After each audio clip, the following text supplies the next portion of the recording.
the Album Concept Hour. The Album Concept Hour. It's the Album Concept Hour. Welcome everybody to the Album Concept Hour. We are here for another week of another concept album, and this one is a very much a concept album. So you guys that are sticklers for that should be happy. And today I am Brad the Baron, as I always am every day, and I have Dave Gallagher with me. How's it going, Dave? What's up? And then we have John Aker over here. How's it going, John? I'm John Aker, as I am most days. And most days he's John Aker. Yeah. But today he is, and today we also have a very special guest, a returning guest to the podcast. Although he's returning with a different podcast than he had the last time he was on. This is our good friend Daniel Hastings from the 99 30-second pop punk songs. I forget what the title of the album was. 101 short songs for short people. Short songs for short people. Yes, that's the one. That's the one. And your podcast is all new, all different, number one comics. So welcome back to the podcast, Daniel. Yeah, man. Thank you so much for having me. I'm looking forward to it. This one's going to be a lot of fun. This album should be a hell of a lot of fun, and I'm just glad to be back. So thank you guys so much for having me. I'm some stoked. longer tracks. Yeah, stoked to get. Yeah, these are a little bit longer than last time you were on, but not as many. Yeah, sure. So. We're doing, by the way, Armor for Sleep, What to Do When You Are Dead, one of my all-time favorite concept albums, one of my first, I think. But before we get into that, now that you're talking about, comics and stuff for your podcast, that's awesome. By the way. I gotta ask, did you guys have time for a little Marvel minute? Oh yes, wait a minute, Mr. Boseman. Did you see the finale of the newest thing as we're recording? Man, all right. So I'm a fake fan, so I watched the first episode and that's it. I haven't gone anywhere else with that. Okay. Well, I won't spoil it for you. You can spoil but, it. I mean, it is. There are many takes to have of this on this finale. It was not great. I recommend doing a watch. Yeah, it was great. No, it was possibly bad. I was gonna say not great as for it. Yeah, not great as taking it late. Look, my plan is to watch Twisted Metal, and then after that, I'm totally in. I'm gonna watch the other 5 episodes. Yeah, and I'm there. Yeah, or you could watch 5 and then pretend there isn't a 6. There's that's a way to do it. That's a way to do it. It's a weird. They start letting ChatGPT kind of finish the writing on that. I think we think the AI finished the writing. Well, the AI did do the opening credits, so yeah, why not? Why the hell not? Yeah. Who knows where else the AI was used? Episode 6. Episode 6 mostly is where it was done. Writer's strike. I can't wait. And that's the weird thing. It's like I don't know. It's like far enough from the writer's strike where it's like, was it impacted by it or not, or was there stuff bubbling? But we probably won't know for like a couple of years or something. Yeah, it would seem like it shouldn't be affected by the writer's strike. I would think so, unless there was like some I don't know, maybe some reshoots that didn't get done or something. True. I don't know. There's no way to know really what that was.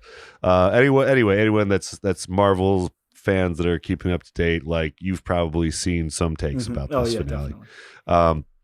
But that's enough for our Marvel minute. Oh yes, wait a minute, Mr. Boseman. I just wanted to see if you saw it, and if you did, I wanted to get your quick take. The album we're working on today. Well, actually, you know what? Before we get to the album again, I know you guys want to hear about the album, but what is your podcast generally like about? Like, what's your take on the comic podcast genre? Yeah, so here's our little niche. We take new comics are released every single Wednesday.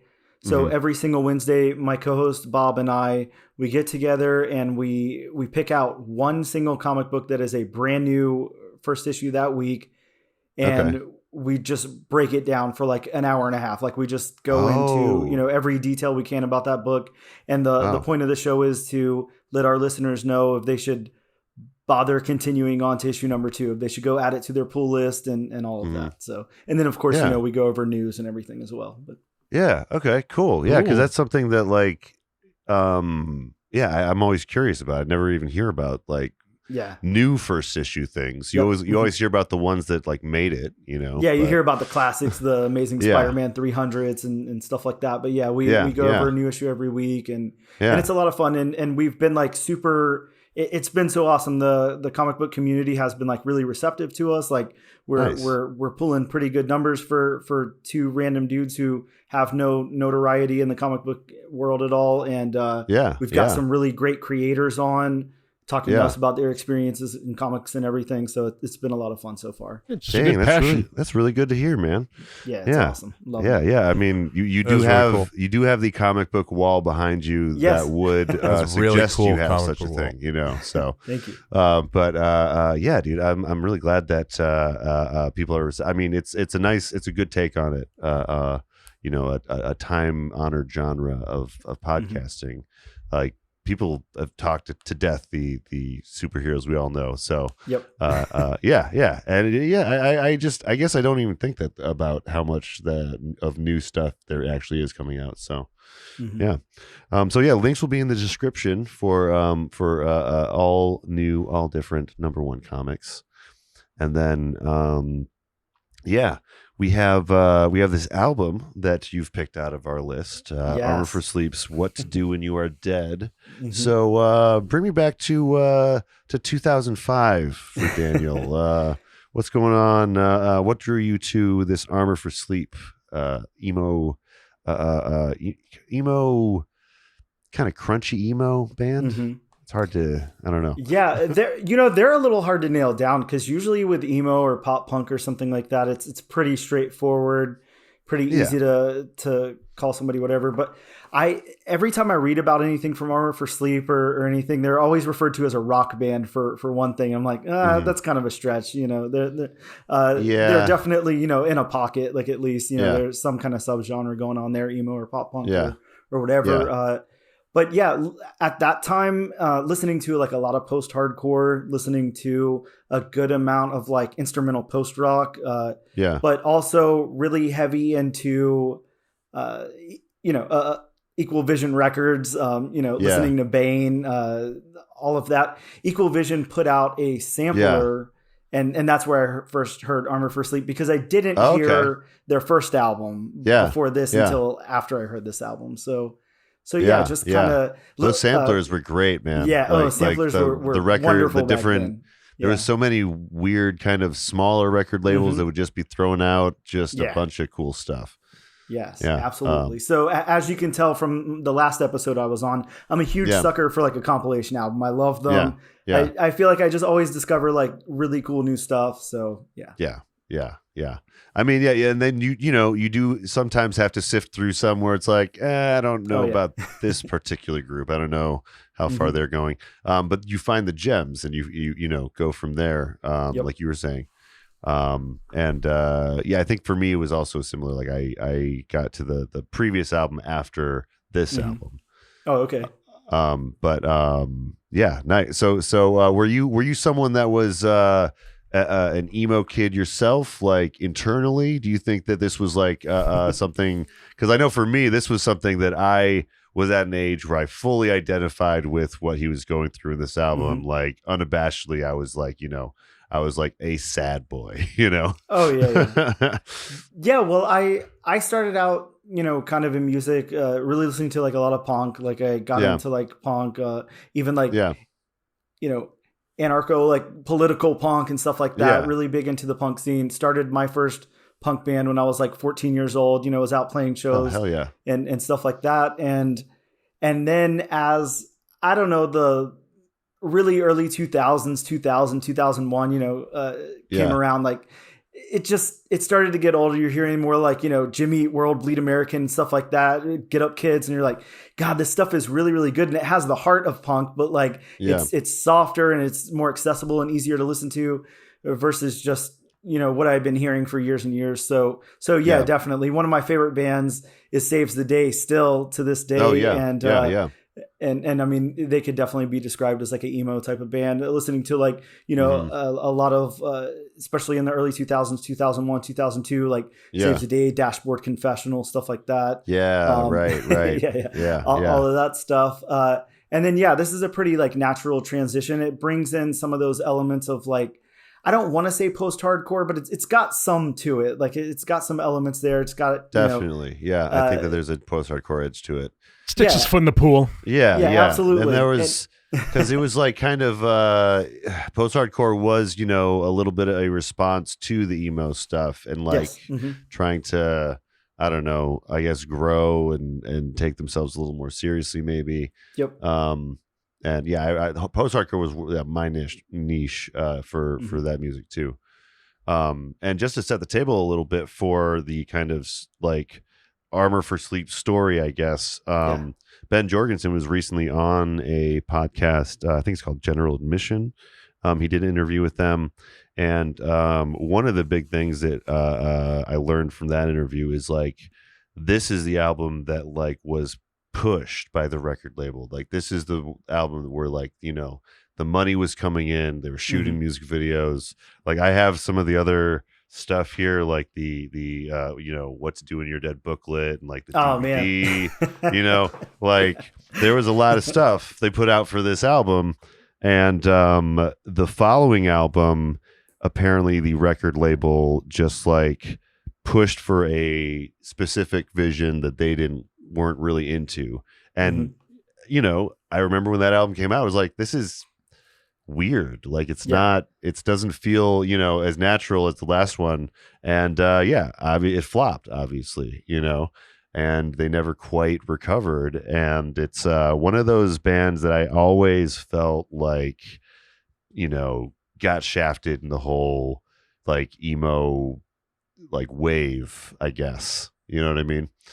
Yeah, it's really funny to go back and look at this one and do any like type of research for it or anything, because I truly felt like at the time, at least, you know, 2005 or whatever, and you're talking about all this marketing and push from the label and stuff like that. And of course, I think this did end up like, you know, somewhere like lower down on the Billboard charts whenever it came out. Yeah, I think it charted. Yeah, like 101 or something. I don't know. But I at the time, like I felt like it was like a really small stakes album. Like I didn't feel like a lot of people were listening to it. Definitely like in my friend group or whatever, no one was talking about Armor for Sleep at all. Everybody's talking about, you know, Seo Sin, Circa Survive, stuff like that. This just seemed like, I remember hearing about them all the time. Exactly. This seemed like kind of like the oddball out. Like it seemed like it was holding on to some of those you know, earlier like emo and pop punk roots that other people had like kind of pushed beyond. So I didn't realize until, you know, kind of looking up some stuff for research purposes, like, oh, this was actually a big album for people. Like a lot of people listened to this. I know before the podcast today, I sent you an email. There's a local venue in town, you know, where Armor for Sleep is touring, and they're going to like, okay. I was like, where is that? Yeah, exactly. Yeah. It's here in Jacksonville, but they're going to be doing, you know, that cool thing that bands do now where they go and tour like and just play like a single album like front to back, but they're going to be doing the first album. But I didn't even realize Armor for Sleep was like a big deal to that many people, which in the least pretentious way possible. I'm not trying to say like, you know, I was listening like really cool underground stuff. Well, it was really hard to tell at that moment in time what was popular. Yeah, you know? Exactly. Like there was kind of similar to today. There was so many things vying for attention, but it was on TV. You know, rather than internet, you know, like there was just so many channels, and like, you know, the alternative channels like we watched, but it was like, how many people are really watching this, you know? Yeah, exactly. So it was hard to get kind of a metric for how popular the thing that you liked was. And so 2005? Yeah, this 2005. So in your friend groups on MySpace, how many people had songs from this on their homepage? Exactly. I mean, that's a good way to judge how popular it was. For my friend group, it was mostly me, my brother, and my friends pushing the Armor for Sleep. So like definitely like there was, I think probably like, you know, a handful of people in each group, you know, probably that was really into them and introduced other people to them. I mean, and I have the tour DVD from the time, Comprehensive Guide to Touring. Yeah. So awesome. Which also real cringy looking back from today's eyes. We might cover it for very different reasons for the YouTube channel because, oh my God, a lot of 20-something dudes acting like jackasses. Oh yeah. But I'm trying not to let it taint my discussion of this album. But yeah, there was big crowds in that DVD though throughout, you know what I mean? Save for like maybe one show where there was some problems that it seems like they caused. But yeah, 20-somethings touring in a van, like you almost shouldn't film. So yeah. It's amazing. It's almost amazing to me that they even put out the DVD. It makes us look cool. Yeah. But we'll get to that on the YouTube series. There's a lot we're gonna dive into for that tour DVD. Should almost bury that underwater. Yeah, with this car. Yeah. So the theme here, we're gonna start off. I mean, I guess I should probably just start off the episode in general with a trigger warning for suicide in general. Like this album is about suicide, and we're about to get into the first track where he commits it. So this Act is one, scene one. Act 1, Scene 1. He drives his car off a bridge or something. The music video is pretty dope, by the way. I do remember the music video being very dope. But yeah, this is Car Underwater to set the scene. Believe the note I left for you. You can't turn back the clocks. You can't pull me up from here, so don't try. In a car underwater with time to kill. Thinking back, I forgot to tell you this. I didn't care that you left and abandoned me. What hurts more is I was so tired for you. Yeah. It's a jam. Yeah, that one definitely hits. Like it Yeah. that's a good spot. Yeah. Ooh. Yeah. I really dig the chorus on that one. It just I don't know why it works. Yeah. Like I still don't fully understand why it works for me, but it does. So that I have a question for you guys then. Yeah.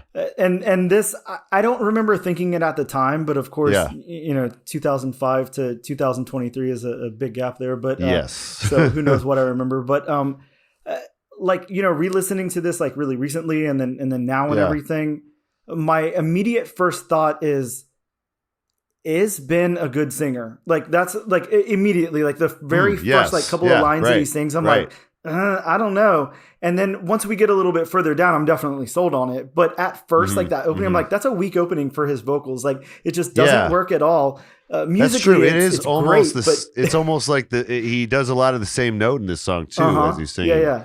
Like thinking back, you forgot to tell you that. Like it's a lot of the same, but like it works because like there's so much other dynamic stuff happening in the track. I think. So you said this album was pushed by the label. Yeah, their first one. What were they on, a different label?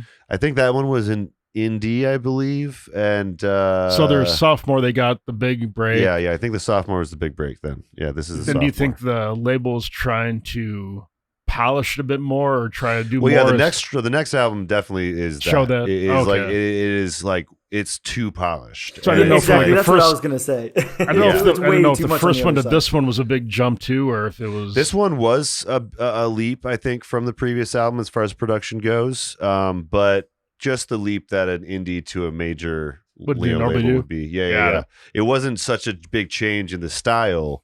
Where the second to third one, there was a bigger change. I was wondering if like they like did something like the voice, or they were trying to like hone it in and slightly change it a bit. I think the first one, it's not even like this one is more dynamic, I think, than the first album. I think he expands in this album. Because there's like a few parts where he gets into like some yell singing, and I think This is definitely a period, at least for me, where I really appreciated these kind of weird vocals, these kind of non-conventional vocalists. Yeah. So like, even if they weren't what you would consider great, to like a choir director, I was like into it. Quirky. It was quirky, right? Exactly. Ben Jorgensen has a quirky voice. Yeah, but it still doesn't cross over to something like, Thursday or At the Drive-In or, some of the other stuff that was around like kind of in the same era. Like it doesn't go over there. And I guess what I meant by the question was like, okay, I do think he's a great singer and I think that he really works well on this album and he works well with the band and they gel well together. But like, I think just right when it opens up in his first couple of lines, they hit so weak and it seems like such a weird introduction to his voice, for somebody very, like me. Yeah, it's like it's almost, but then it's just like it just comes in and it's hard. Those drums. The dude's sad driving in his car. I mean, come on, give him a break. I gotta cut him some slack. I guess. I mean, he's probably not so worried about hitting notes and more, Yeah. And I think the music video is probably the first time I heard this too, because in the music video you're watching a car crash in slow motion too. So like it's thematically it hits, it's like a weirdly specific like music video about a car going underwater. So this music video I'm describing didn't actually happen. I'm not sure why I have a vivid memory of a music video of a car just slow motion going off of a bridge into some water, but I do. However, doing a little bit of research, I realized that I was also watching a show by the name of Smallville a lot, which had a car going slow motion off of a bridge in the intro for the show, and so I'm assuming that's where the connection was made. But I just watched the car underwater music video. Didn't recognize any of it. Link in the comments. It's kind of funny. We were talking about how like similarities between this and Stan earlier, and it's almost like this is right. Oh, right. Stan leaves off. Yeah. Stan leaves off, and this album finishes the story. Yeah, this album is basically what Stan is as one song. Yeah. Okay. I can similar. Similar. Very similar. We're gonna make connections throughout the entire episode here. So the one thing though that I think that I understand, especially now, post being an emo kid and all that, is, some of this is a little bit like I don't want to minimize it, but it's a little like self-indulgent and like woe is me type of thing, and very 20s like, emo. You mean he's doing it because he literally he wants the attention of his ex, and so there's like toxic reasons behind him doing this to himself, and it's just like it's kind of like the that other Boys Night Out album we did. The protagonist isn't necessarily a great guy. You're really gonna get her back when you're dead. Well, there's a booklet what to do when you're dead. So we'll get to that. But he's got to figure it out. This booklet, like you find out when you read this booklet that comes with the album, that's What to Do When You're Dead: A Comprehensive Guide to Your Afterlife. You find out that he's kind of doing it wrong in the. He did not read the book. He didn't understand the assignment. Read the booklet, but we'll get to that. Yeah, you always got to read the booklet first. You gotta, apparently, I don't know. He missed orientation for ghosting. Last thing, this just reminds me, obviously kind of like Thursday, Understanding in a Car Crash is a song that comes to mind when thinking of this song. Because emo in general is like kind of like has a fascination with the macabre and violent things and stuff like that. You know what I mean? That's why it worked, is it was talking about things that other music wasn't as much. Maybe he's just dark and misunderstood. Yeah, we're all just so dark and misunderstood. But this next track is I think one of my favorite tracks on the album and their discography in general. This is The Truth About Heaven, his first song as a ghost.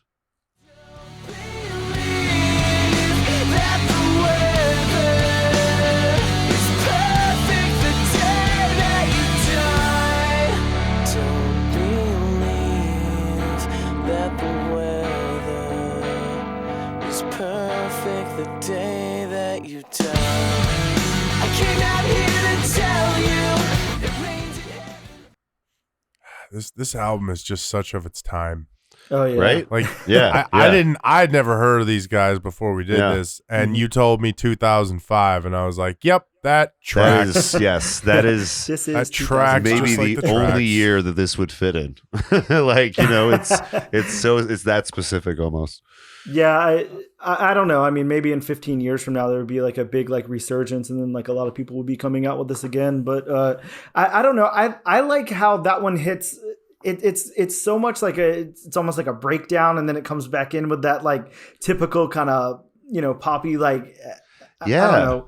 It just comes back in. I love how, and this, you know, hindsight, of course. Now I Yeah. know Carly Rae Jepsen, but like I love how it comes back in on the snare hit. Like that's my favorite thing. I love that a Dude, lot. The drummer for this band, by the way, is just phenomenal. Like something Nash, I think is his name. He is Nash Breen is the drummer, and him and the bass player, I'm not sure which one's the bass player, but there's PJ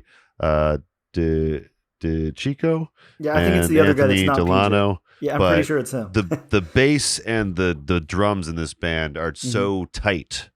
You know, that's what I've always, I think every post-hardcore band that I enjoy, that is part of the, you know, Pleasure. formula.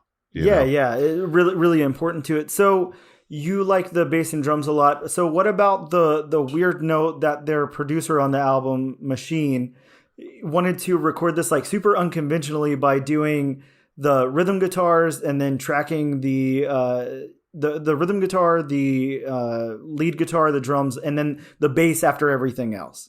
Like, like for what reason and who does that? It's like the weirdest thing I've ever heard. I mean, I've recorded like a million times, and it's always I go first because I'm the drums. Like, you know, you play drums, and then and then on top of that goes bass, and then you lay the guitars on top of that. Yeah, so did it kind of backwards? Yeah, exactly. And from what I read here is that the producer was saying that the bass goes out of tune too quickly, so he wanted to do that on top of everything else. I'm like, that doesn't even make sense. I don't even know what the guy's talking about. What? Yeah, I don't know if it was that 2005 was particular a crazy bass, time. maybe. But Interesting. Yeah. Well, Yeah, I mean, maybe whatever they maybe did, dude it had a worked, broken I bass, think. I don't know, but yeah. like, it's strange. I don't. Yeah, very. Doesn't make much sense to me. No, and I guess the reason is I saw that. And I don't know much about out there. Machine either. I don't know Me much either, about the guy. Other than he's got a cool name, but yeah. Yeah, Machine. Yeah, he's got ideas about production. Yeah. But yeah, that's so weird. I never knew that, but Yeah. I guess it worked. Yeah, I mean, in this case, yeah, I don't think it's like, it's obviously not a detriment to the album at all, but like, I just don't see the benefit either. So yeah. That must have been confusing and frustrating. Maybe he didn't read. He didn't read the for book. the band. He He didn't. definitely He didn't read the book. What to do You when are you are correct, sir. dead and when you are producing. But yeah, this song though, lyrically wise, concept wise, I think was always a very important song to me growing up as a former, I'm a pastor's kid, former, Christian folk. Well, it's complicated, but anyway, I've always had like a fear of eternal things. oh man, that, you and me both. I remember getting in trouble for that when I was a little kid. Like, I don't want to live forever in heaven. That sounds terrifying. Yeah, right. Yeah, exactly. Apparently, that's called apeirophobia. Like Good, so there's a name. Yeah, the fear There's of always like new people rolling in. vastness and things like space and. But I liked the idea that he took a song and he made a song about heaven, and he's talking and the point of the song was like, oh, actually it's like rainy in heaven. It's not everything that like people say it is. And it was because that's how I was feeling about it, at the time. It was a real, like if you're someone that is a believer and you don't want to live forever, that's a conundrum. Yeah. Oh yeah. I think that this album kind of was a way to channel some of that. I love just the like, don't believe that the weather's, it's just really, really nice part. And I love that they bring it back to that at some point in the album. Yeah, back towards the end. Yeah, I think the last track. I think that's also like an interesting point to talk about. That's something that I noticed a lot whenever listening to this album again, that I don't notice with so much of the, I don't know, music in the same genre or whatever. It seems like almost on every track, Ben had found like a line or something that he really, really was like proud of and just repeated it throughout, over and over again. And I get the structure of a pop song. That's how it goes. It's like, you repeat a line, whatever. But like, this just seems to be like more so than anything else. Like again and again, like, don't believe that the weather is perfect on the day that you die and so on. And I'm like, sometimes I just think like, this sounds really good, and I really like his voice, and I like what's going on and everything, but I don't think it's that genius of a line. I was about to say, you're getting at what I started noticing a lot listening to this.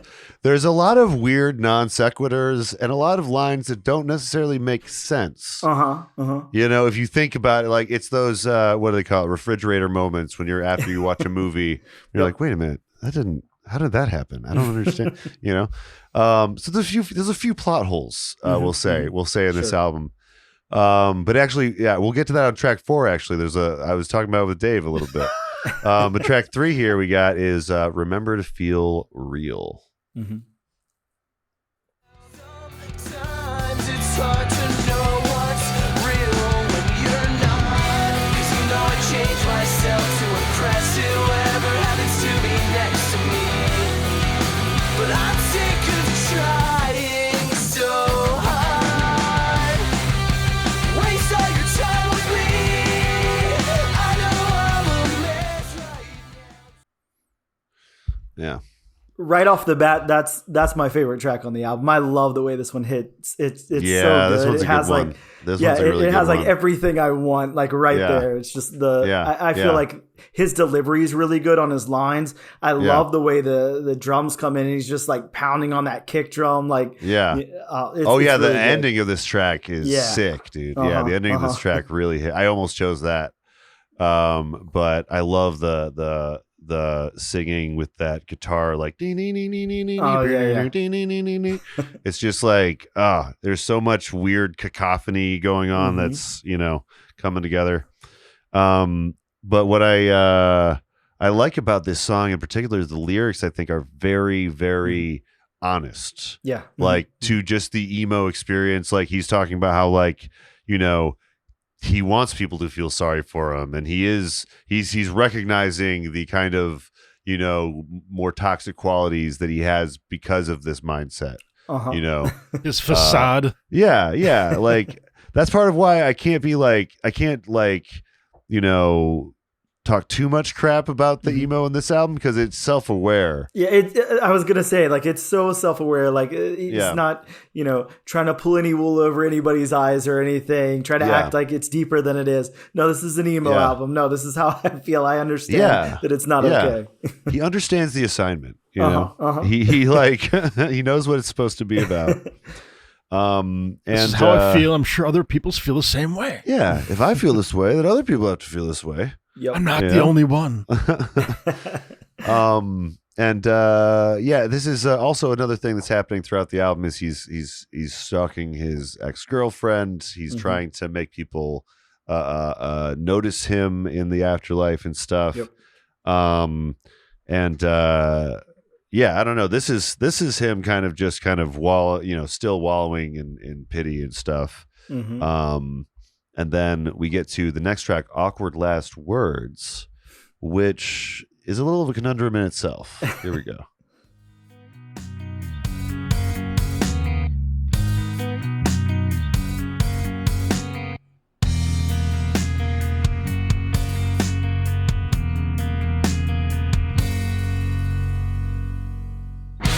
I wanna live again. I wanna start everything over again. I wanna get this right. Okay, so this one like threw me for a loop when we were listening to it earlier, because the song is Awkward Last Words, which would be the last words of a living person. You would think. And then the first line is I want to live again, which would imply that he's already dead, right? That was my thought. Right? Well, that's why it's awkward.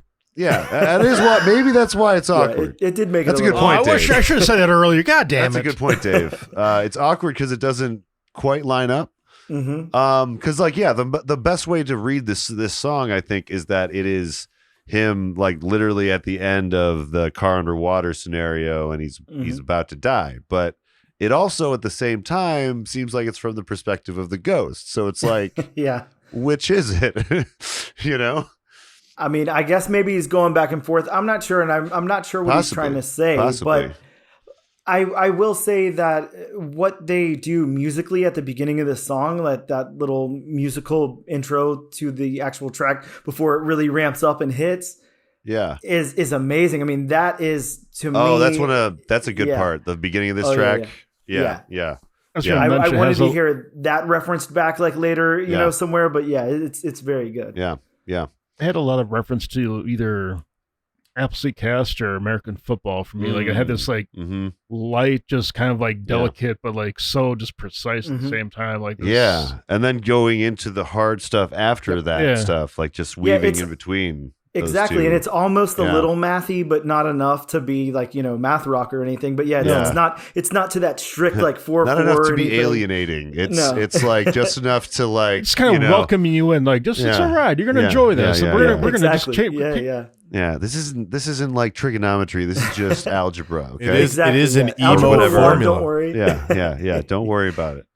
And then it hits nicely when it actually comes in. Like you know, just punches. So it's and the nice line, like, I mean, I know I've complained about it already, but it's a good line. Yeah, out I of context, live again. it's very good. Yeah, that's the whole thing. Like, out of context is good, but once you put it in context of the rest of the album, it's just confusing. It's there's like if you take the lyrics to scrutiny, it's tougher, but like for the most part, they're good. I think his priority is to make a good song, which doesn't always mean that. Sometimes means things don't line up. Like, I mean, Paul McCartney has songs that don't make any. It's just a continuity error, you know, in the story. The song is. Wait, you're dead. No, that's fine. But it works. It's like, okay, fine. I wasn't at some point though. It's just like a comic book. Nobody really dies. There you go. Right. Yeah. Except for Uncle Ben, he's always stayed dead. Oh, that's true. Always. That's we found that out. Yeah. Every multiverse. That's not necessarily true. The House of M did bring Uncle Ben back for like 5 seconds. For like 5 seconds. Oh, good for House him. of M brought everybody back. House of M brought Gwen Stacy back. Yeah. Anyway, what did he do with those 5 seconds? Did he really enjoy it? He seemed happy in the comic. That almost he seemed quite content. He almost shouldn't have, Oh, thank you for that. I'm good now. Goodbye. Yeah, I was actually. I kind of was enjoying that being dead. Was it? I wonder if it was awkward for him. I was about to say he's doing this with what's happening in this album. He's like, I actually learned to enjoy it. Like, yeah, exactly. I don't want to live again. Leave me alone. Why isn't there a ghost Uncle Ben comic? Like, is that a thing? Is there a ghost Uncle Ben?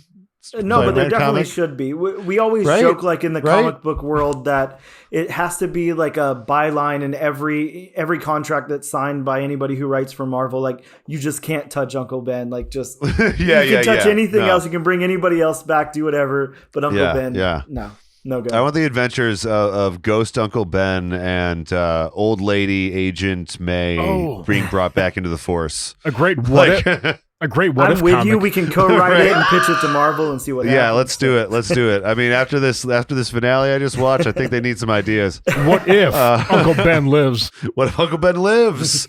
Everyone dies, apparently. Spider-Man becomes rich. Exactly. The new Batman. Yeah, Spider-Man turns into Batman, actually. I can see it. So this next track we got for you guys is another Ghost track. He's back to the ghostin'. Here's Stay on the Ground.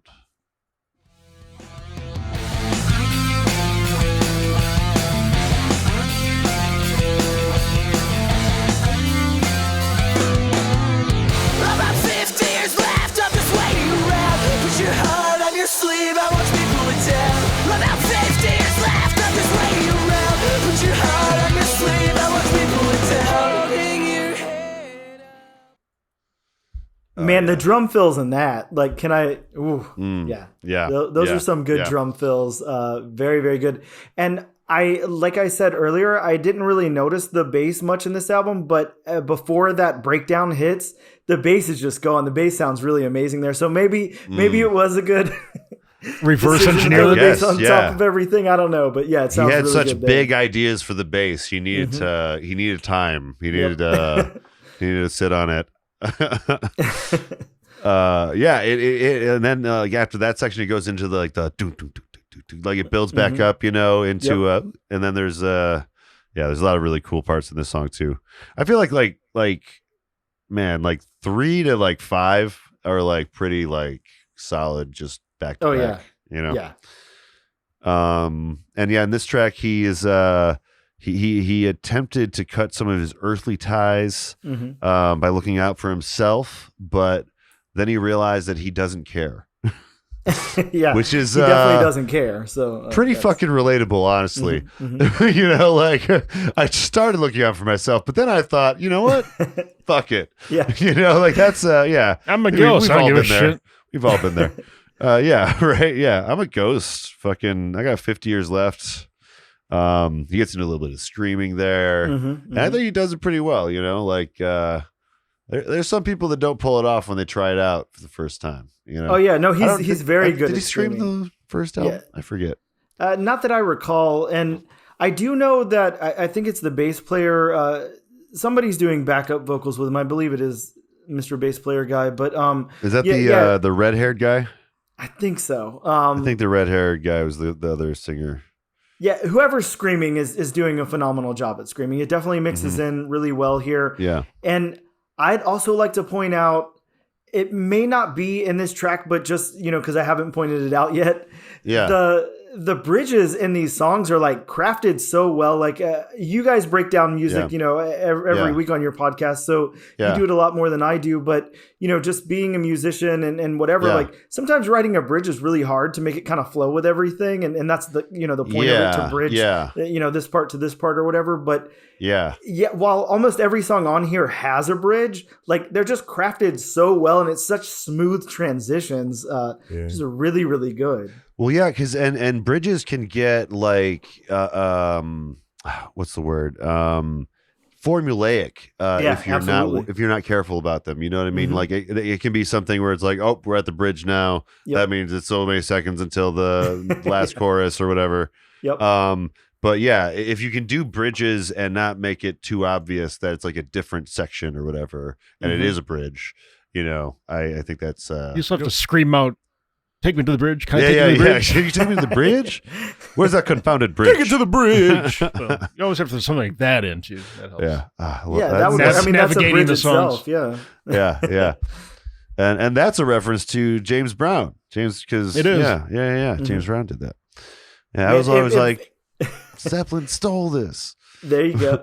I mean, if I could only imagine all the different groups out there that I've heard that, at some point in a song or whatever, announce the guitar solo before it happens or something like that. It's just the cheesiest shit you've ever heard in your life. I remember this kind of rap rock band from the late 90s called Method 51. And the guy was just announcing the parts throughout the song. They'd, have a chorus and then he would go double bass. And then, it would have the double bass and he'd be guitar solo. And this is on the record, it's not live or anything. That sounds like something album. from Rock Band, double solo. And yeah. Sounds like they were playing a video game on stage. Yeah. Good job.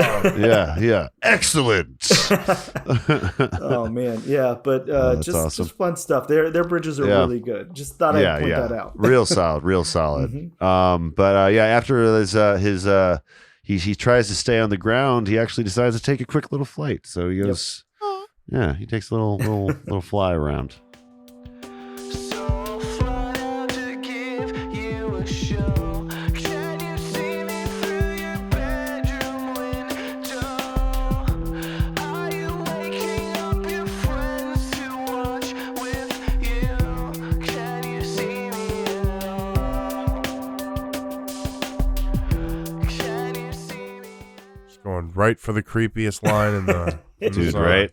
Yeah. That's what we do here. Straight out of the DVD. Notice Absolutely. me. I'm looking at you through your bedroom window. Yeah. He's definitely. You have the power of flight to go anywhere. I'm going to look in this window. Come on. Hey, It's listen, come on, guy. if you're a Just change spirit, you have some unfinished business. So. yeah, you do. Yeah. And this is and this is kind of an interlude, kind of in between track. I think this would be like the last of side A, and side B would start with the next track.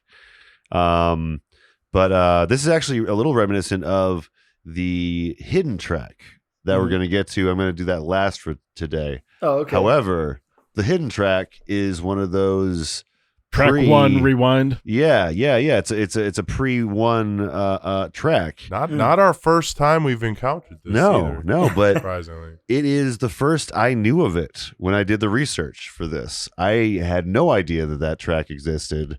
This is one of my favorite albums. I think maybe I heard that track somehow at some point, but like I definitely didn't know that it was on the CD, and if I rewound it back, it was there. Did you have I'm the unfamiliar CD? with this. I actually didn't even know. I mean, maybe I did at the time. Who knows? Again, there's a big gap in my in the years there. But I don't even recall the pre-gap hidden track. So I only knew of one album back then that did it, and that was Reliant K's. Okay. I think did that. Yeah. We were talking before, and the first one I remember counting was like mid-90s, which is the Les and Jake losing streak. They had an intro hidden track there. Yep. Yeah, very rare. It's not done very often. No, but, and like, how do you can you even do that anymore now? Like, I think that that's the thing. You can't. Yeah, like, it you doesn't. literally, That can't exist anymore. Yeah, on like you can't do it on Spotify. Yeah.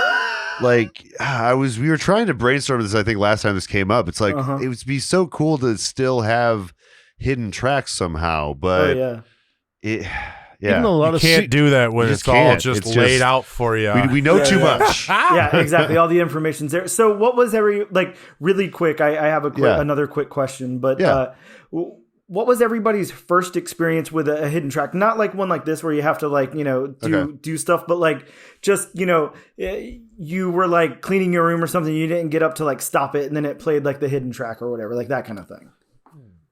You want to go? Did you have something, John? Well, I don't really have like an experience with like a hidden track, I guess, because I can't really think of anything off the top of my head.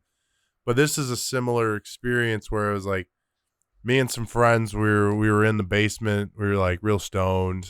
Yeah. We were just like hanging out. This is like years ago. Yeah. Doing basement things. And we were listening to the Beatles. Yeah. Oh, they have a lot of weird stuff. And like, okay. what the hell? I'm not even aware. Was Are you familiar with this band? I mean, I hate the Beatles, to tell you the truth, but a day in the life. Okay. And we're just like sitting around, and this is the first time we ever listened to this track all the way through. Oh yeah, first listen. That's a and little it bit gets of to a that, dun, the big piano. We're just that was really cool. Oh yeah, it's like the reverse track or whatever. The weird like, fucking John Lennon stuff. Just freaked the hell out. We weren't expecting it. We didn't know it was like it. And That's pretty cool, we were like, actually, somebody stop the track! Turn this off. And what medium was that? Like, were you listening like on a CD or like a? Yes, record? I believe so. Yeah, I believe we were. We had like a boom block. Yeah. Okay. Not like a those boom box, last couple like, albums, John Lennon just threw some. This was like weird stuff on, mid 2000s. Yeah. Oh, okay. True. What about you, Dave? Well, there's the two that I can think of off the top of my head. One was at the end of for on CD. It was Nirvana, Nevermind. There was like I think a long pause, and there's an end track on that. Okay. And then Pennywise, the self-titled Black Album, same thing, had like a long. If you wait long enough, or you fast forward at the end of, I think it's the end of Bro Hymn. There's a little like piano track on that. But yeah, they're around. There's the two that I can think of right now off the top of my head that had them. Yeah. For me, it's actually the same as the band that I mentioned before, Reliant K. I was there was a time that I wasn't allowed to listen to quote secular music, so Reliant K was like my bread and butter. Sure. And their album had a post track where they were just talking about how they loved combos and Skittles. Okay. Their fans ended up bringing them combos and Skittles at every show. I mean, that's good. Then it's kind of like having like a writer or whatever. It's So, it's kind of smart actually. Yeah, sure. Yeah. What about you? What was your first experience, Daniel? Man, mine's gonna take you back, I guess. I'm probably a little bit older than you guys. It was the Green Day Dookie cassette tape, and like I had no clue it had the little All by Myself song. From Trey. And so yeah. I legitimately had an anxiety attack when that came on. I was like, "What the fuck is happening? Like, what is this shit?" Yeah, I had that CD when it was on the CD as well. I remember like the same thing. It would play almost. It would just like go silent, and that track would just start playing. Yeah, yeah. Hidden tracks are great, guys. You don't know what you're missing. Bring them back. Come on. But you know what? Since we're talking about the pre-gap hidden track here, we might as well just hear it. This is One Last Regret. This is before track 1. So it's kind of like the Suicide Note track.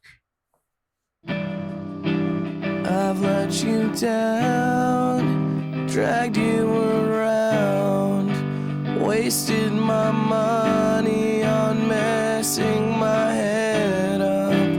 I've watched you try to figure me out and take me back 'cause you're lonely. That kind of works for the album. Like you kind of in his headspace. Where is he at right now? Yeah, you kind of get that little like treat. Like he's like really aware of the fact that like some of what he's experiencing is like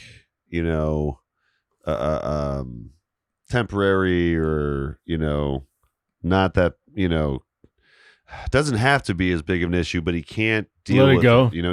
He can't figure it out. It's very again kind of like I guess. Stay on the ground or no, remember to feel real. It's a very kind of honest look at himself and sad. And I don't think I had ever heard that, so it's a nice little hidden track and a teaser. I was gonna say I think that I heard like a acoustic version of him playing it on like a DVD or something. I'm not sure, but makes sense. I had no idea until a few days ago that was a thing. So that's kind of what starts it off right before Car Under Water, and then the track we're on now is The More You Talk, The Less I Hear. Great time.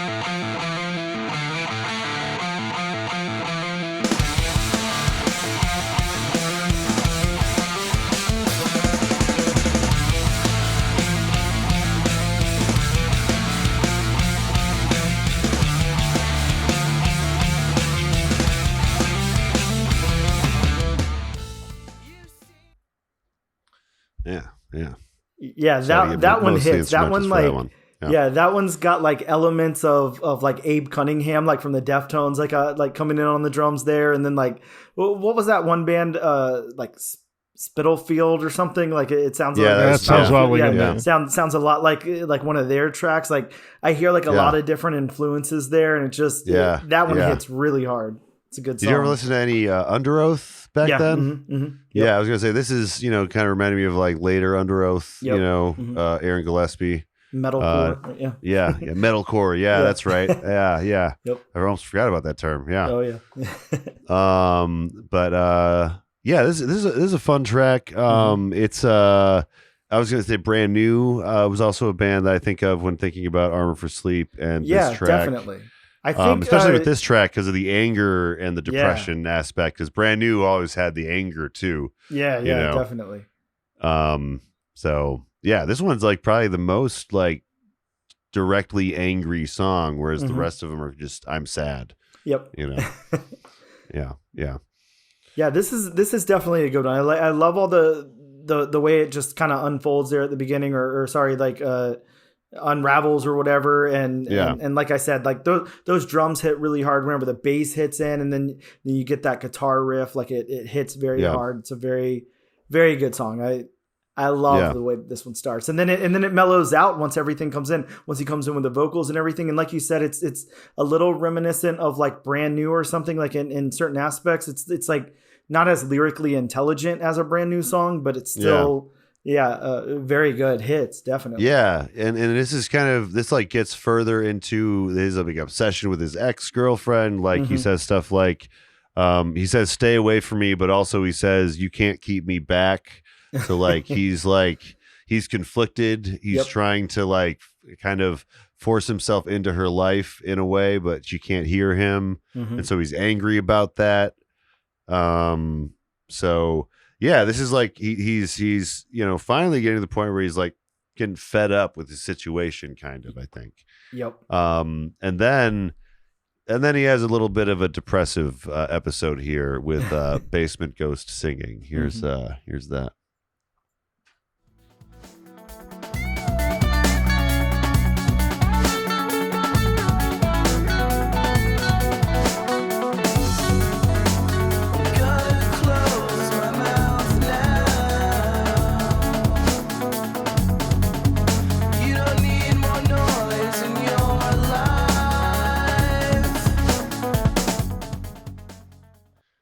That's sad and depressing. Yeah. That guitar effect or whatever's going on the guitar there, though, awesome. Yeah. Very, very cool. Yeah. I The like production that a on lot. this song is fun. Yeah. Like it's almost gets a little I don't know. I don't want to say postal servicey, but there's a little bit of that, like, No, I hear like you. And loopy stuff. Exactly. And with the production, like it sounds like, not overproduced, but like it sounds like a little more attention or something was spent on this one, like versus some of the other ones. Like it definitely just has like some elements of it going on that you don't hear really throughout the album, but it mixes in well. Yeah. But Yeah, I could see this being a single or something too. Like it definitely has something that makes it a little shiny or something. Yeah. It doesn't quite have like the, flashier like choruses necessarily, but it's got like a consistency to it. Yep. And he's singing from he's a basement ghost. Like this one's pretty straightforward. Basement ghost singing. Yeah. Like I don't know. It feels like such a non-title, Absolutely. Yeah. Yeah. Like that was the working title and they just never like got past it or anything. Like, what are you doing in the song? Yeah. The song starts, and now I'm in your basement. You know what I mean? It's like, oh, okay. Well, here we are. I disagree completely with this whole track. Like 2 tracks ago, he was just learning to fly. Now he's like, I'm hanging in your basement. I'm like, why are you down there? That's true. Anything. He has taken a few steps backward on his journey a little bit. Yeah. And apparently, like he in the darkness, he's not able to like see or something. He's not like able to move around or something. Something like that. Yeah. He's enabled. Yeah. Some weird shit going on with him in the basement. I do like at the end of the track. I didn't grab a clip for it. But I like how at the end of the track you hear it's almost like you're hearing the audio go through the floor and up through the house. It's more and more muffled at the end. Some of this there's definitely like some sound design like on this album too. Like there's different like elements like with the storm happening and like the car and then stuff like that. Like they definitely like play around with stuff like that here, which is I don't know, like nice little touches. Yeah. And I have a transition after track 9. The next track, I actually have a transition between track 9 and 10 because the song transitions between 2 tracks too is phenomenal in this album. Like there's almost no gaps between tracks. Like it just goes right from one note into a drum fill or something and the next song. So really good use of that stuff. This next song is Walking at Night Alone.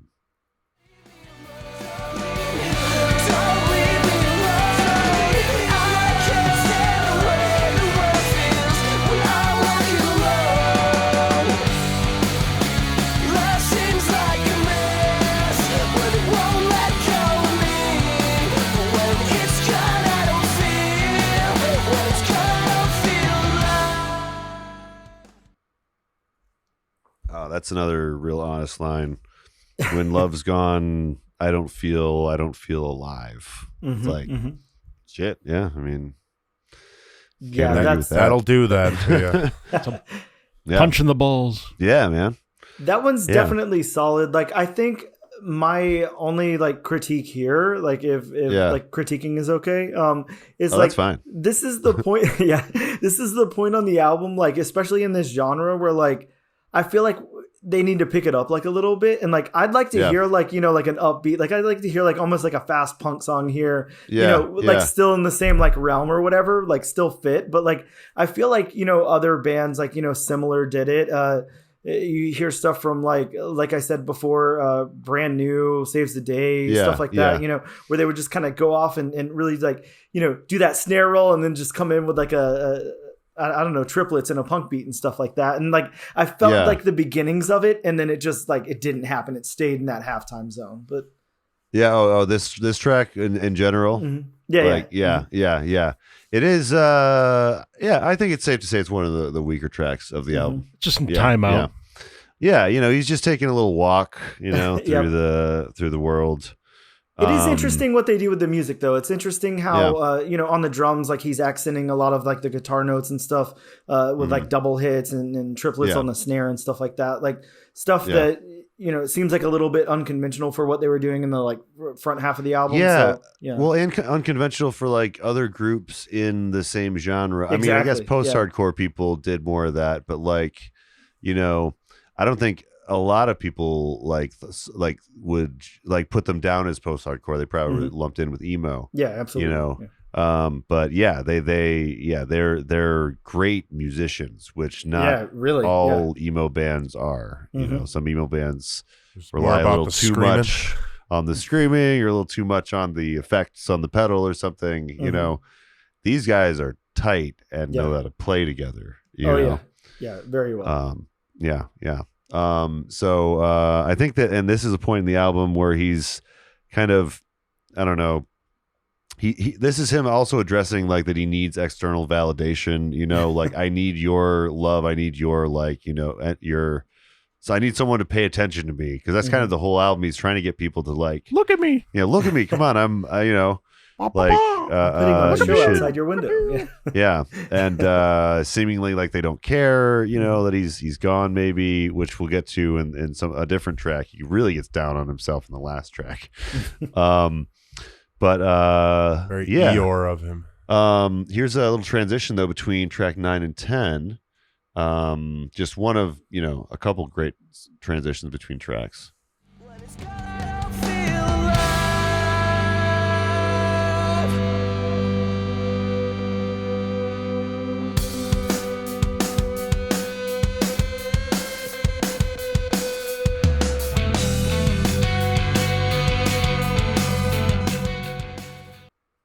See, just no difference That was very whatsoever. seamless. Just Yeah, it's nice, and then man, the way the bass picks it up right whenever that track picks up, Dum, dum, dum, fucking awesome. Yeah, the bass is sounding really chunky and good, and I'm happy that it does, because I keep like wanting to walk back on my statement from before that, like, why the hell did he spend all this time recording the bass that way? But yeah. Yeah, no, it works. So it's like, Yeah, it really does. okay, yeah, maybe we should all be recording I bass guess last. so, yeah. Yeah, I don't know, machines onto something. Yeah. Yeah. He's a visionary machine. He's a computer. He's a computer. Stop all downloading. Yeah, so this sorry, we haven't gotten to the track 10 yet though. So that was the transition for track 10. And then here is track 10. I have been right all along. Weird flex, I guess. I don't know. You won't believe it, but I got this feeling that I was praying for you. I see the timeline of your whole life, and I admit that I'm not more than the scratch I left behind. But there's no point you can't swim away from. What was he right about? This is another one of That those no one would miss him, maybe? conundrums, I think, Dave. Wait a second. Nobody knows that I'm dead. I was right all along. Damn it. Yeah. Yeah, what was he right about? Well, every he says he's every right ghost about. like I was right all along. Well, I think he says that he's right about that he was put here for her. Mm-hmm. However, he sees the timeline of her whole life and knows that he's not more than a scratch Yeah. on her like whole life story. Yeah. So So- why was he put here for her? Yeah. Well, Very- okay. You very know what? narcissistic. Read the book, Maybe- Brad. I was about to say this is probably where I should bring up the book. So this is maybe the only thing that I can say that maybe like justifies some of the confusing and conflicting elements. So on the page where it says your identity in the comprehensive guide to your afterlife, it says, "Do not hold on to memories of life; they will be distorted and inaccurate." Mm-hmm. So that leads me to believe that, like, maybe that's part of the reason that there's some stuff that doesn't like connect right in this like story. Like, Mm-hmm. it does say that the story that you're looking at in your life will be inaccurate. So, like, maybe it is built into, like, that's why people are ignoring him. That's why, no one seems to be too like upset about his passing, maybe, but yeah, I didn't even think about like that until I like looked at this booklet again. I was like, oh shit. Do you think they wrote that booklet after, like, oh, fuck, there's some plot holes. We should just, like a cliff note, we can just Fix bring this these holes together really quick quick. and Yeah. little Yeah, sticky yeah. notes, and we'll know. Yeah, you're their, good. their editor came in and they're like, "Hey, I was reading through the lyrics, and I mean, this Like, what the album's fuck, good. guys?" This album's Yeah. good, but it sounds great, but some of it doesn't make any fucking sense. so this was any goddamn He's like, here's some sense. notes, like, just print it Yeah. out, just put that in there. It's fine. Just we'll include it in the album. We just need a couple of bridges. yeah. We need a couple of informational bridges. This one's also like really interesting, like lyrically all together, because Yeah. what was it, like a track before or 2 tracks ago? He announced that he was in the basement, or like that was the beginning of the Yeah. track. And this Yeah. one's now I'm hiding behind your staircase. So like now at this point he just keeps like telling us where He's he like, is, and it's like "Ooh." it's super creepy and weird.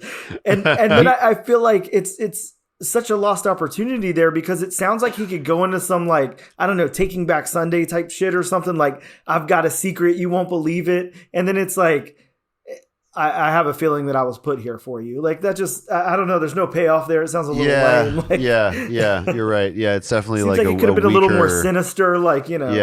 I don't know. Well, that's the thing. Like, so there's 2 different endings for this album. Mhm. There's I didn't include the ending I'm about to mention, but there's the ending we're about to get to, the end of a fraud.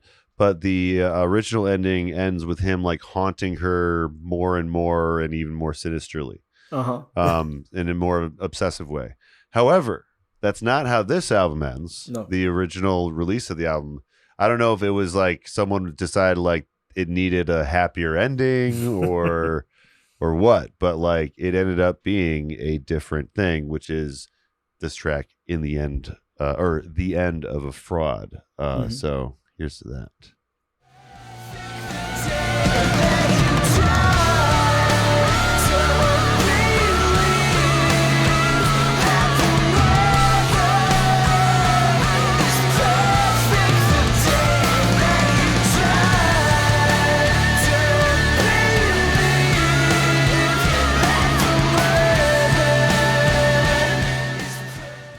Where is this tape? Is he in the pantry at this point, or where is he now? That's a very good question, It Dave. might be. Well, I Yeah, think I in mean, this, you got to in this announce it every version- time. I mean, shit. yeah, right. I think in this version of the album, this is when he's floating off and like finally like leaving Earth.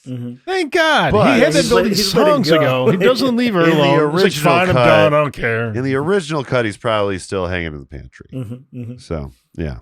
Trying to Hanging throw in the groceries. pantry. Hanging in the pantry. I'm just in Your the soup sour pantry. expired. That'd be like a good little bonus track for this. Just like name the different places you're hanging out. Just a different genre of music each time, and just match it And with that. I now like it. I'm in your bathroom, waiting to watch you shower. Absolutely. It's like, oh, come on, man. It's not creepy because I loved you. It's not creepy because I loved you. We can name that one I Cup, and yeah, I mean it's awesome. Hell yeah. So how awesome. about on that track? And this is like the one thing, the one question that I've always had about this song. Who the hell's singing all the backup harmony there? Because it's like, it's not on any liner notes I see. It's not on anything on the internet. Like, who's singing those? Who's the guest vocalist? The only notes I found were Jaina from Avid Records. Jaina appears courtesy of Avid Records. Okay. No last name. Wow. Just Jaina. Jana. So they wanted me to take like a really deep like internet dive and like Google like Ava Records and then look through their discography and I tried to find any. They wiped her. She's a ghost. Well, because apparently Avid Records is a very long-standing record label, from what I can see. Wow. So this could have just been like a random like studio vocalist. I like to think that it's like the receptionist at Ava Records, and she's just like. I don't know. Like, hey, we want someone to do like a Pink Floyd thing. Here's $50. We need you to scream into the microphone. Yeah. No problem. I'll do it on key. You ever heard that one Pink Floyd song? Just do it. Do that. Yeah. Do that. And honestly, I really like dug it. I know that probably older people when they heard this were like, that's the Pink Floyd thing. What the hell? But I think it's a nice call to Floyd. And that's cool. I mean, you're kind of like doing a callback to the Godfather of the concept album. It was just a great gig. Yeah. In the sky. Oh shit! There it is. Okay, that's the connection. Shit, I can't believe I didn't get that.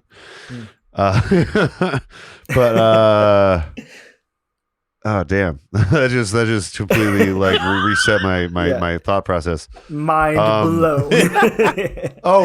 So this song it does like reveal something very sad, which is that he kind of realizes that no one grieved him and his suicide changed nothing. Like that's like the conclusion, and when he decides to fuck off, basically. Yeah. And it's like, damn, that's some rough. cold ass shit. That's rough, Ben Jorgensen.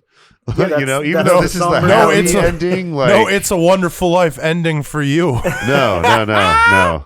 It's like, no one cares about me. No angels got wings. Again, like it's possible that there, He didn't change it was distorted. shit. It wasn't the real, the real world that he was seeing. I mean, I feel like that's a good way to end this album, though, because what else are you gonna say? This was done for a positive it could be reason. like I was gonna say, like it is a point in the emo like kind of period where this could be in itself like just commentary on that whole genre. I mean, in the way that it's like self aware of the emo-ness, like. Yep. Maybe this is him saying at the end of the album, like, in a lot of these scenarios where we're being over dramatic, like it's not as dramatic as we're making it out to be. Maybe that's kind of the takeaway by ending it this way. I like that. I like to think that Ben would put that much thought into it, but I'm not sure. But I mean, I'm not saying having he watched didn't. the I'm DVD, just not sure. I doubt.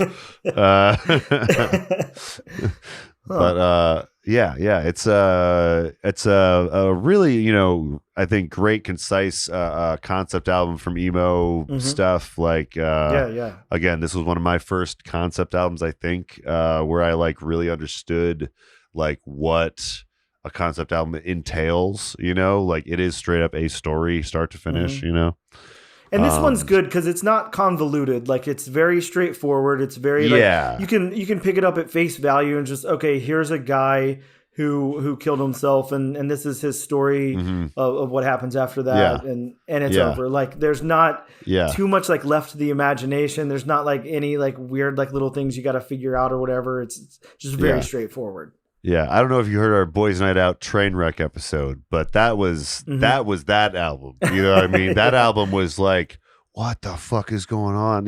Like what is this? Is he a killer? Does that mean he's like a serial killer? What is this? Like it was a lot of not straightforwardness. But yeah, I appreciate that every now and again. We do a lot of, really mysterious concept albums on here, and every now and again it's nice to get one that's just like, this is what it is.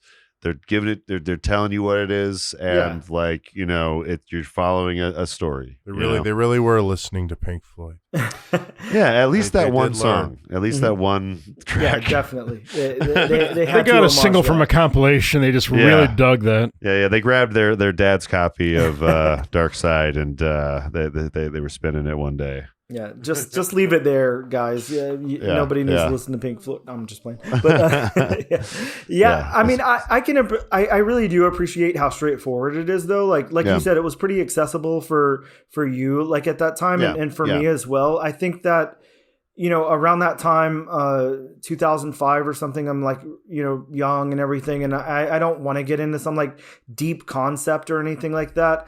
I think I probably wouldn't mind now, but at that time in my life, like I just want like a more straightforward, like, kind of narrative story that can be told, and I can just, decide to revisit or be done with, but I don't have to like think too much about.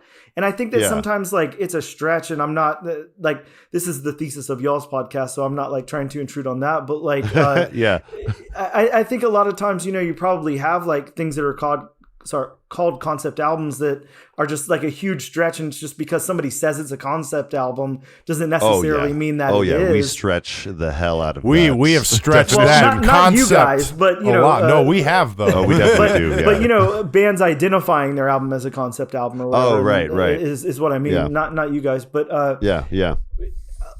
Your last episode, I was listening to what was it, the Turtles? Is that the Turtles? The Prince of the Battle of the Bands. And I love that one because again, like it's weird, but it's really straightforward. It's like, here's a battle of the bands, and each one of these is like by a different band, and that's a cool concept. It's easy to get behind. It's easy to understand.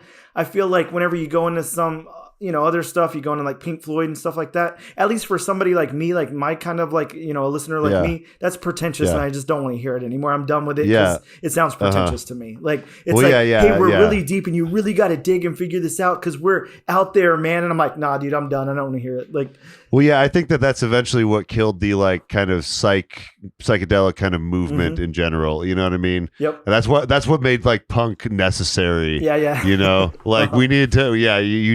We needed to like change the scales and challenge the pretension. We're still going backwards in the Floyd discography, and then we're gonna start after The Wall again, and then go forward. So since Pink Floyd is one of like, there's a few bands we consider concept bands, Yep. And they're definitely one of those that people like to listen to people talk about Pink Floyd. Sure. So, well, we cover them. Nothing wrong with that. You're doing concept albums. It makes sense. But I know what you're saying though. It's like, it's nice to, every now and again, just have a, just like, this is what the song's about. Just enjoy. You don't have to think about it. Really. Yeah. Sometimes that's what music's all about. Yeah. Yeah. Just experiencing and letting it in, Yep. Speaking of music, we're going to get into our last little segment where we go around the horn and find out what everyone's been listening to lately and what they have to plug. As for me, I've been listening to there's like a Spotify DJ thing now that like will mesh all of your weird playlists together. Oh, okay. And he like talks to you between songs. It's weird. Like screw that. AI. I'm with anti-AI whatever strikes. The other thing I've been listening to, I threw on some Voivod the other day. Oh, okay. Wow. Nice. Yeah, it's been a while. Like I haven't my friend introduced me to them a long time ago, and I'm like, you know what? I could use some fucking Voivod while playing some Diablo right now. I think. Hey, there you go. So threw on a little bit of Voivod. And in general, I'm just kind of seeking out the metalist of King Gizzard and letting the more edgy stuff play because it works with Diablo, so it's just nice right now. What about we'll go to John and Dave, and we'll end with you, Daniel. Sure. John, what have you been listening to lately? Well, as I was telling you, as I'm hoping to get you to listen to a little bit of it tonight, Smokey and the Bandit. Yeah. Listen to that album to do some research on it, to see if we could I think we can do it either medium, the music videos tonight, or side A, or both. Really yeah. great. I also actually listened to Jim Croce. Oh, nice. Okay. The Jim album. You don't mess around with Jim. Oh, Don't mess around with Jim. Do. Like Okay, I listened to that Yeah. whole album at Wings the other night. Nice. Just great album. nice. Got some bangers on there like Operator. Yeah. Yeah. Hell yeah. Otherwise, no, I'm hoping to get to see the Barbie movie this weekend. Yes. That's my. The Barbenheimer. Those are my goals. Yes. And fuck Secret Invasion. Yeah, right. Yeah, straight up. Like, what the hell? Like figuratively What about you? or literally? Both. A little bit of both. All right, good. Thank you. What are you, Dave? We've been listening to lately. So this last week, bands have been in the rotation, have been At the Drive-In, Nice. Yeah. Van Halen, Cake, Beastie Boys, American Steel, and NoFX. Okay. Those have been the albums have been, or bands have been rotating through Nice. I think the this only one I past haven't. work and driving. I think the only one I have of those I haven't heard much of is American Steel. Maybe. So good. Okay. Nice. I'll have to check that out. Then what about you, Daniel? What you been listening to lately, and what do you have to plug? All right, so I've been a little all over the place, kind of like you. I played with a band the other night, who was the band tribute band. So my band, hell yeah. it was great. they were so fun. They were man. spot on. They were perfect. They even Yeah. wore the outfits and everything. They were great. But my band being cool. a top 40 pop band, so we only cover like Taylor Swift, Carly Rae Jepsen, Justin Bieber, stuff like that. So, hell yeah. it was such a fun show. Those guys were so nice, but it made me just want to listen to Big Pink from front to back. So I've been listening to that quite a bit, and then I've also been digging back a little bit, like in my deep thought archive, and I've been listening to Slick Shoes again from Tooth and Nail Records. I love Slick Shoes, so Yeah, that's a throwback. I've been a little big on them, and a little big, that makes sense. But we referenced Slick Shoes in my old band's song. Oh, nice. We changed the lyric "Girl in the knee-high boots" to "Girl listening to Slick Shoes." Nice, because "Girl in the knee-high boots" was just too racy. Yeah, So, I agree. Yeah, you got to tone it down a little bit. But a girl listening to Slick Shoes, that's a little better. So I'm with you on that. Yeah, and AFI, I always love listening to AFI. I love like going like far back, listening to like Black Sails in the Sunset. So I've been on that lately too. Yeah. So that's Nice. kind of where I've been this past week or two. So. Nice, Very nice. Yeah. And did you say you're currently in a band that plays? Oh Or- yeah. I play in two bands. So one is a top 40 bands. pop cover band. Yeah, and that one's called Maddie plus Dan. Maddie plus Dan. Yeah, Okay. it's like a 5-piece with a girl singing, but it's named after me and the bass player. So Okay. why not? Okay. And Kind then of I a play in Fleetwood like Mac situation. yeah, exactly. And I play in an indie folk band called Souvenir. That plays originals, but yeah. Nice. These are two bands That's I really play in. cool. Mhm. Yeah, we have a Hometown Heroes group that does a lot of like kind of hits. Oh, the Hometown And- Spirit. Yeah. The Hometown Spirits, is that what they're called? Sweethearts. Sweethearts. Sorry. Nice. They're a really good local band here that does. I mean, that's always a fucking great time when you have a band that can play and it's playing the hits. It's like, oh hell yeah. Yeah. So if you're in Daniel's neck of the woods, go check those guys out, guys. Like, yeah, sure. I'm Come sure out to it's a great Jacksonville, time. check out Maddie and Dan. Yeah, hell yeah, dude. Fun And don't forget to check out his podcast, all new, all different #1 comics. That's it. You nailed it. Available where you listen to podcasts. Yep, everywhere. And thank you so much for being on again. Thank you for inviting love me. This having was you, fun. man. I Yeah. love talking about this album. So it was a lot of Yeah, fun. I yeah. appreciate it. Yeah. We still have to find another successor to the 101 short songs. Yeah, But we'll find them. They're around. One day we'll find a Yep. perfect sequel to that. But thank you so much for joining us. Thanks everyone for listening to the podcast. Always. And we will see you guys next time on the Album Concept Hour. The Album Concept Hour is Brad LeBaron, Dave Gallagher, and John Aker. Special thanks to King Gizzard and the Lizard Wizard for the theme music. Join the discussion on our Discord, tweet to us at Album Concept Pod, or for everything else, go to Linktree/Flyover State Park. See you on Side B.